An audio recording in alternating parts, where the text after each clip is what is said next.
saying, oh, that's keeping the people outside coming in, and but to me it's like and to me it's like, oh, you're like keeping me in, you know. And they would lock the gates at night, and on top of locking the gates at night, they would lock all the doors around the building. It's like, and even if I wanted to go outside in the middle of the night, I can't, you know. And there's been a few times where I seen, okay, the gate open, I just stepped maybe 10 feet outside the gate.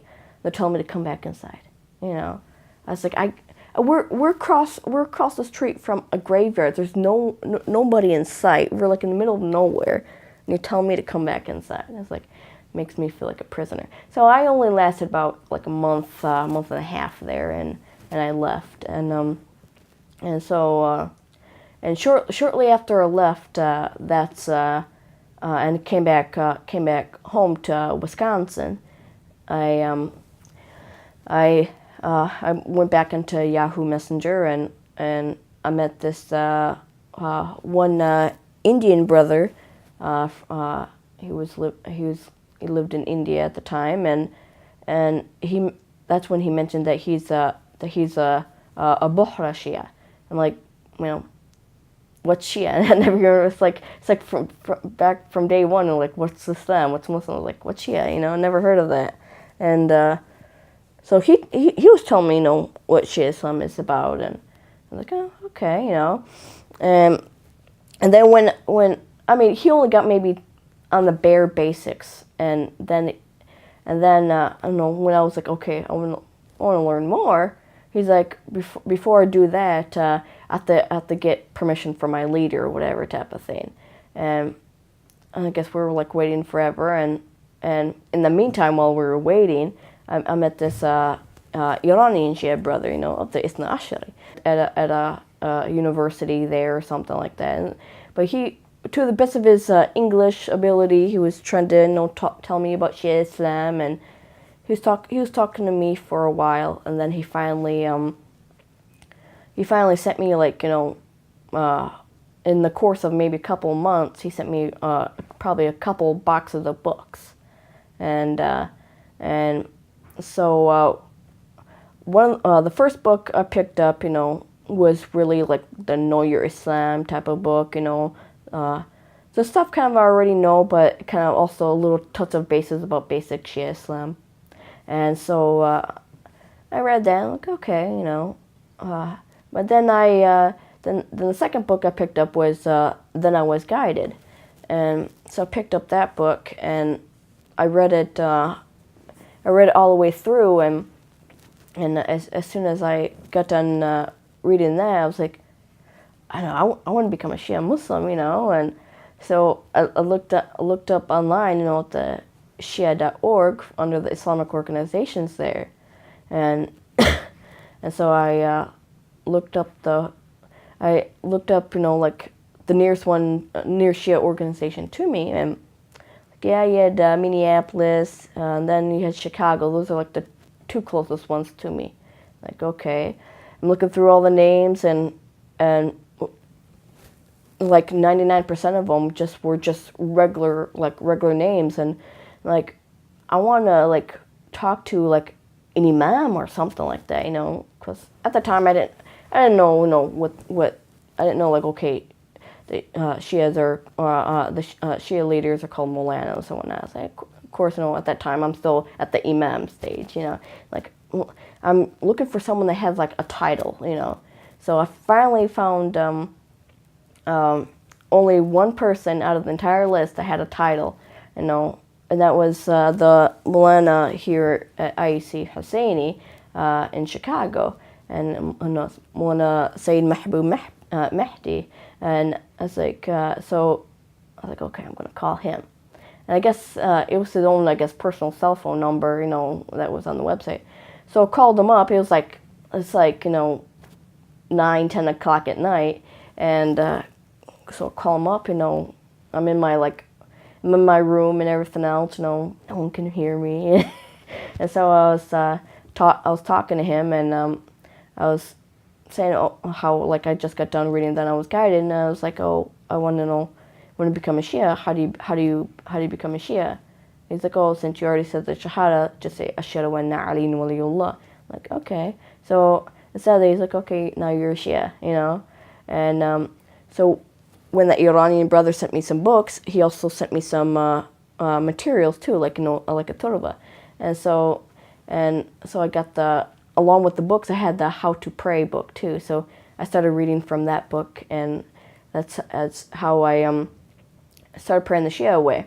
And but of course, the first month after converting to Shia Islam, I was still at the, like, you know, transition stage in a way, where like you're like, you know, you still have your Sunni people who you're talking to online, you know, trying to say, oh, you know, stay a Sunni, you know, and trying to pull you both ways. And here I am, I'm being torn apart, I'm being all confused, and I'm like, oh, which. So I called up Mullah, and I'm like, you know, say something to me that that will, you know, keep me on the path of Shia Islam, you know, because, you know, to all the confusion. Because at times I would be praying the Shia way, and then at other times I may be praying the Sunni way. So I was literally like doing both ways, and so I don't know what he said to me. I don't remember what he said to me, but he said something, and from that day on, you know, I never looked back at Sunni Islam again. So when I first converted to Shia Islam, which was in December 2004, about 9 months after I converted to Sunni Islam, then of course, since I had my How to Pray the Shia Way book and the turba and everything, you know, since I was isolated in generally from any type of Muslim community, you know, Sunni or Shia, and so I was doing that for the first few years, and then about 4 years of being Muslim, then I finally got a chance to move to Chicago, and so when I moved to Chicago, I was about half an hour away from the near Shia community. So I went there, you know, as much as I could, you know, which is not very often, since at the time I didn't have a car or anything, and I didn't know any, you know, Shias at the time in the community except Molana, and I was like, but I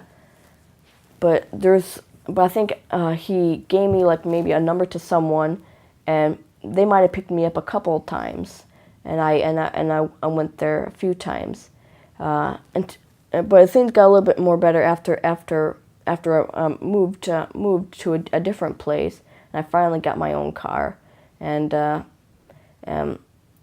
so I went there a little bit more than I did when I first moved to Chicago, and but of course many times, probably even till today, even after 11 years, whenever I go there, I mean, I don't know about the other couple of converts that might be there, IEC, I don't know about them, but I know for me, I don't feel that as much accepted there, you know. It's like, since it's majority, you know, if not all Desis there, and I feel like whenever I go, I'm like the only white person there, you know, and I don't have everyone coming to me and having me be introduced or anything like that, you know. It's just they're with their clique, and I'm just isolated by myself. That I started going there, that I made friends with, I guess, Molana's wife at the time. Majority of the people, I guess, didn't want to really associate with her too much, you know, even though, yeah, they may say their salams to her, but for one, yeah, she's not Desi, she's Iraqi, you know, and at the same time, you know, to them, they think that she's too religious for them, you know, because she's dressing with a proper hijab and jilbab, you know, abaya, and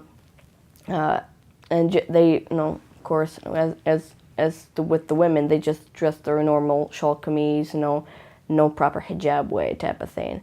After maybe a couple of years of being in Chicago, I finally started wearing the jilbab along with my hijab, because before that I was just wearing the long sleeve shirt and long pants, and so I finally started wearing the jilbab, and of course that doesn't even make anything any better, you know, in a way where of course now I'm just isolating myself even more, you know.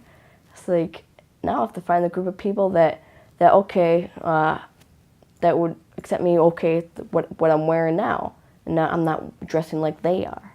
I enjoyed reading the stories of the Ahlul Bayt, you know, and not anyone specific or anything, but I may like, you know, compare to like, you know, some of them, you know, I may have maybe some similar situations in some ways, and so you have that kind of little connection on that part, and so no, it's like an undescribable feeling. It's not something that you can really like describe. It's just there. You just know it. Just have that feeling.